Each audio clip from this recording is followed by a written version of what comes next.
Hello बच्चों, let's read this question. What question says, how is junction diode formed? Discuss the working of a junction diode as a full wave rectifier. तो question में हमसे junction diode कैसे बनता है ये पूछा है एंड इसकी वर्किंग पूछी है कि junction diode full wave rectifier की तरह कैसे एक्ट करेगा। तो मैं आपको इस क्वेश्चन से रिलेटेड की कंसेप्ट बता देता हूँ कि इस क्वेश्चन में की कंसेप्ट क्या यूज होएगा। देखो सबसे पहले तो जंक्शन डायोड देखते हैं। तो जंक्शन डायोड के लिए मैं एक रफ फिगर बना देता हूँ बिकॉज वो इम्पोर्टेंट हो जाएगा समझने के लिए। तो ये आपका पी टाइप और ये आपका एन टाइप, और जंक्शन डायोड बनाने के लिए हमें इन दोनों को मर्ज करना पड़ता है। और हम ये भी जानते हैं पी टाइप में आपके मेजोरिटी चार्ज कैरियर्स होल्स होते हैं, जबकि जो आपका एन टाइप होता है इसमें मेजोरिटी चार्ज कैरियर्स इलेक्ट्रॉन्स होते हैं। तो फिर ये मैंने यहाँ पर इलेक्ट्रॉन्स और होल्स शो कर दिए।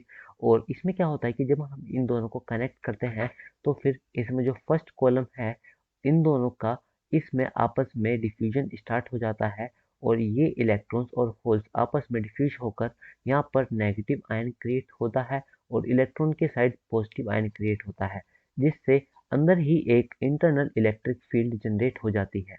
और इस इंटरनल इलेक्ट्रिक फील्ड से होता क्या है कि ये जो पी टाइप में आपके पास मेजॉरिटी चार्ज कैरियर्स होल्स थे और जो एन टाइप में आपके पास मेजॉरिटी चार्ज कैरियर्स इलेक्ट्रॉन्स थे, इनका फर्दर डिफ्यूजन रुक जाता है।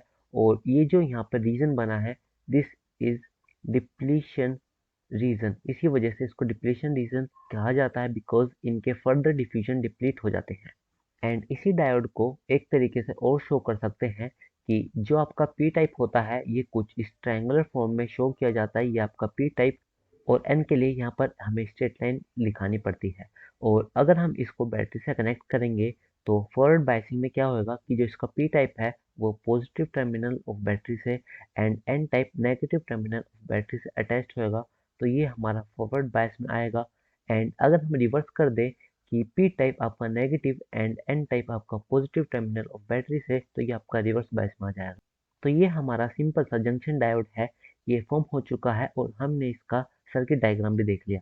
नाउ अब हम इसको फुल वेव रेक्टिफायर के लिए कैसे यूज करते हैं, ये कैसे वर्क करता है वो समझते हैं। तो उसके लिए मैं इसको यहाँ पे समझाता हूँ। तो फुल वेव रेक्टिफायर में क्या होता है कि जो आपका एसी वोल्टेज होता है वो टू डायरेक्शनल होता है, but after full wave rectifier वो आउटपुट में सिंगल डायरेक्शनल वोल्टेज देगा। तो मैं इसको यहाँ पे इसका सर्किट डायग्राम बनाता हूँ।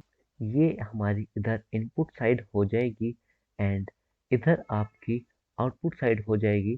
तो फिर इधर आपके जो वायर है इनमें डायोड्स अटैच्ड होंगे। इसको फुल वेव रेक्टिफायर बनाने के लिए मुझे डायोड्स को कुछ इस तरीके से अटैच करना पड़ेगा जिसकी डायरेक्शन दोनों तरफ से करंट फ्लो करवा सके। तो उसके लिए एक मिनट, मैं अभी यहाँ पर रजिस्टर बना देता हूँ। और ये आपका सर्किट। अब देखो इसमें जो डायोड अटैच्ड होंगे वो कुछ इस तरीके से होंगे कि यहाँ पर ये जो डायोड है इसकी डायरेक्शन इधर और यहाँ पे जो डायोड है इसकी डायरेक्शन इधर। तो ये आपके डायोड्स की डायरेक्शन हो चुकी है। और मैंने अभी बताया ये आपका पी टाइप, ये इधर आपका एन टाइप, सिमिलरली ये पी टाइप इधर एन टाइप। नाउ अब हम देखेंगे कि ये जो इनपुट साइड है अगर इसमें पोलैरिटी इसकी प्लस इसकी नेगेटिव हुई तो क्या होएगा। तो ये आपका प्लस साइड, ये आपका नेगेटिव साइड, यहाँ से आपका करंट फ्लो हो जाएगा बिकॉज ये फॉरवर्ड बायस में है। बट यहाँ से आपका करंट फ्लो नहीं होने का, पर अगर आपका ऊपर से भी करंट फ्लो हो रहा है तो आप देखोगे कि जो रेजिस्टेंस है इसमें करंट जाएगा एंड हमें आउटपुट मिलेगा। नाउ अब इसकी पोलैरिटी चेंज हो चुकी है। तो फिर इसकी पोलैरिटी इस टाइम माइनस एंड इसकी प्लस। अब आप देखोगे कि यहाँ की माइनस यहाँ की प्लस हो चुकी है। तो जो नीचे वाली है ये प्लस वाला डायोड जो है अब ये वाला एक्ट करेगा बट ऊपर वाला एक्ट नहीं करने का। तो यहाँ से करंट फ्लो होएगा, यहाँ से भी होएगा। अब आप देखोगे कि ये जो करंट फ्लो हो रहा है हमें फिर से इस रजिस्टर में करंट मिल रहा है।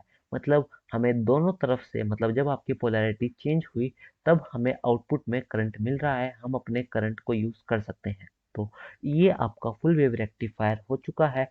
और मैं इसको वेव फॉर्म में दिखाऊं तो वो कुछ इस तरीके से होएगा कि ये आपकी इनपुट वोल्टेज कुछ इस तरीके से वेरी करती है, अपनी पोलैरिटी चेंज करती है।